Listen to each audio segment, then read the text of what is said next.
तो दोस्तों, आज बायोगुरु डॉक्टर बैनर्जी के चैनल में आपको बहुत बहुत स्वागत है। तो चलिए हम ह्यूमन फिजियोलॉजी का डाइजेस्टिव सिस्टम करते हैं। अभी डाइजेस्टिव सिस्टम क्या है? एलिमेंटरी कैनाल है। एलिमेंटरी कैनाल जो कि स्टार्ट होता है माउथ से स्टार्ट होकर एकदम एनस तक चलेगा। माउथ से एनस तक इसके बीच में कई चीज़ें हैं, कई ऑर्गन्स हैं, कई ग्लैंड्स हैं, जैसे कि सलाइवरी ग्लैंड्स हैं। सलाइवरी ग्लैंड्स 3 तरह के होते हैं। ये 3 तरह के सलाइवरी ग्लैंड्स के नाम है पैरोटिड ग्लैंड, पैरोटिड। दूसरा है सबमैंडिबुलर,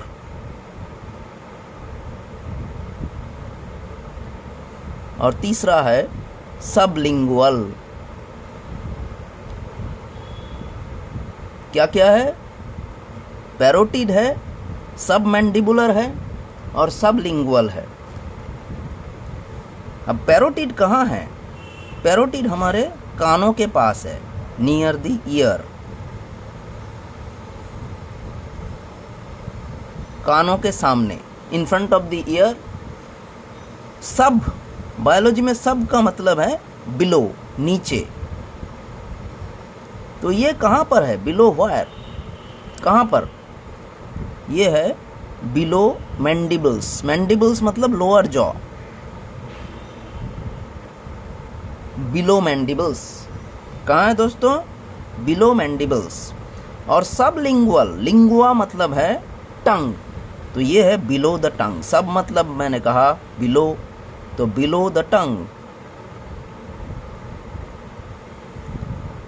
ये तीनों अलग अलग डक्ट से निकलते हैं। जैसे पैरोटिड ग्लैंड कौन से डक्ट से निकलते हैं? स्टेनसेंस डक्ट, स्टेनसेंस डक्ट। सबमैंडिबुलर कहाँ से निकलता है? Wharton's duct, Wharton's duct. और सबलिंगुअल निकलता है डक्ट ऑफ रिविनस से, डक्ट ऑफ रिविनस। तो ये तीनों अलग अलग सलाइवरी ग्लैंड्स हैं। 3 पेयर्स दोनों तरफ है, हमारे बॉडी के दोनों तरफ।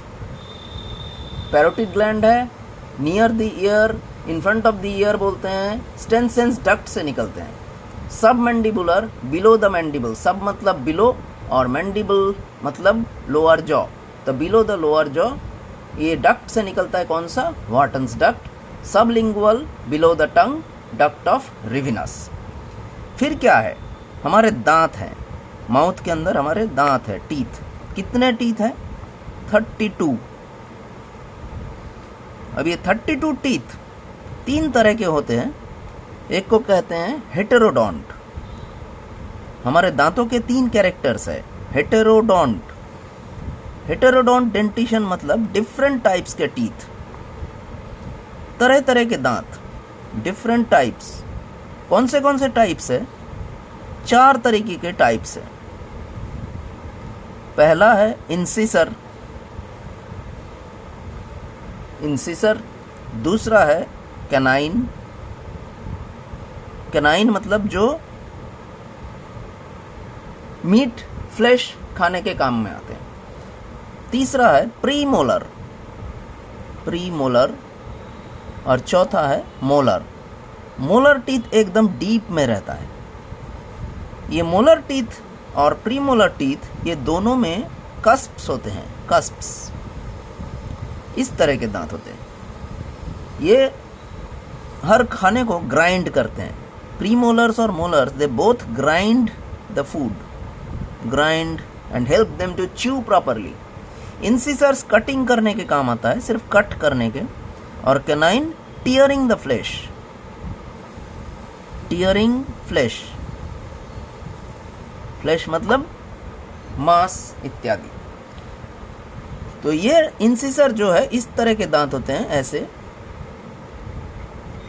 और कैनाइन थोड़े बहुत शार्प, नुकीले होते हैं, इस तरह के। ह्यूमन बीइंग में इतने नोकीले नहीं होते, कुछ तो नोकीले होते हैं, लेकिन प्रीमोलर और मोलर इस तरह के होते हैं, इनमें कस्प्स होते हैं। ओके, तो we are coming to the next part. फिर आते हैं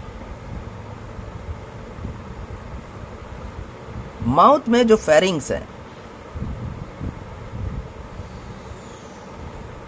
फेरिंग्स के अंदर दो तरह के ओपनिंग्स होते हैं। जो खाना हम लोग माउथ में च्यू करते हैं उसके साथ सलाइवा का मिक्स होता है, सलाइवा उससे मिक्स होता है। सलाइवा में एक एंजाइम है जिसका नाम है एमाइलेज, सलाइवरी एमाइलेज बोलते हैं उसको। सलाइवरी एमाइलेज किसके काम आता है? Starch digestion. हर तरह के स्टार्च डाइजेस्ट नहीं करता, ये बॉइल्ड स्टार्च को डाइजेस्ट करता है, सिर्फ और सिर्फ बॉइल्ड स्टार्च। हर तरह के स्टार्च को डाइजेस्ट नहीं करते, बॉइल्ड स्टार्च को। आई बात समझ में बच्चों? बॉइल्ड स्टार्च को डाइजेस्ट करते हैं। कोई डाउट तो नहीं है इसमें ना? चलो फिर आगे निकलते हैं।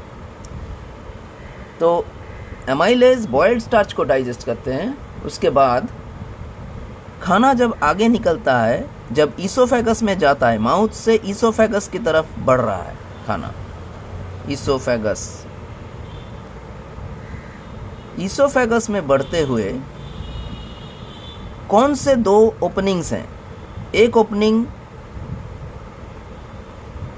उसको कहते हैं गलेट और दूसरा ओपनिंग उसको कहते हैं ग्लॉटिस।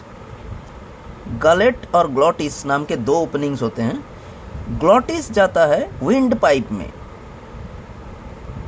विंड पाइप की तरफ जाता है, और गलेट ईसोफेगस की तरफ जाता है। मतलब गलेट निकलता है ईसोफेगस को। अभी हमको विंड पाइप में अगर खाना चला गया तो मुश्किल हो जाएगा, मुश्किलें आती रहेगी, क्योंकि वहां पर जाने से इंसान खांसते रहते हैं, कभी कभी तो डेथ भी हो सकता है। इसलिए विंड पाइप में जाने के पहले वहां पर उसके ऊपर एक फ्लैप जैसा रहता है, कार्टिलेजिनस या किसी मेम्ब्रेनस फ्लैप। वो फ्लैप का नाम है एपीग्लॉटिस। एपी मतलब above, AP means above, glottis के ऊपर रहता है, इसीलिए उसे एपीग्लॉटिस बोलते हैं। एपीग्लॉटिस। अब खाना जब ईसोफेगस में जाता है, ईसोफेगस में जाते समय इस तरह से खाना आगे की तरफ निकलता है, ये ऐसा मूवमेंट होता है उसमें। इस मूवमेंट का नाम है बच्चों, इस मूवमेंट को कहते हैं पेरिस्टॉल्सिस। पेरिस्टॉल्सिस ये एक मस्कुलर मूवमेंट है जो मसल्स इस खाने को सामने की तरफ धकेल देता है, सामने की तरफ धकेलता रहता है। ये वेव लाइक मूवमेंट है। इस तरह का वेव लाइक मूवमेंट इस खाने को, इसको कहते हैं बोलस, फूड बोलस को इस तरह से ये आगे की तरफ निकालता है। तो ये पेरिस्टॉल्सिस नाम से जाना जाता है। This kind of movement is called peristalsis. फिर जब ईसोफेगस कितना लंबा है? नियरली 25 सेंटीमीटर, नियरली अप्रॉक्सीमेट उसका लेंथ है 25 सेंटीमीटर। इसके बाद ईसोफेगस के बाद स्टमक में खाना जाएगा। स्टमक ऐसा होता है, कुछ ऐसे।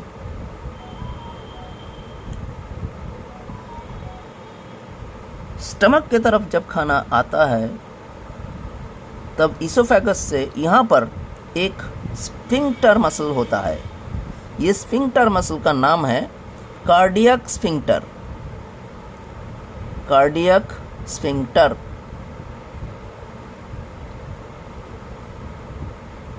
स्टमक के अंदर ग्लैंड्स हैं और बहुत से अनड्यूलेटिंग सरफेस है, इस तरह के अनड्यूलेटिंग सरफेस। ये अनड्यूलेटिंग सरफेस को क्या कहते हैं? Gastric rugae, RUGAE, gastric rugae, RUGAE। Okay, तो यहां पर 4 रीजन्स है, 4 रीजन्स आर देयर इस रीजन का नाम है कार्डियक रीजन। ये ऊपर वाला रीजन का नाम है फंडस। फंडस। ये वाला रीजन का नाम है बॉडी। और ये नीचे की तरफ जो रीजन है उसका नाम है पाइलोरस। तो 4 रीजन है, कार्डियक रीजन, फंडस रीजन, सबसे बड़ा बॉडी रीजन, और ये नीचे की तरफ पाइलोरस। यहाँ पर और एक स्फिंक्टर मसल होता है, इसका नाम है पाइलोरिक स्फिंक्टर। Pyloric sphincter.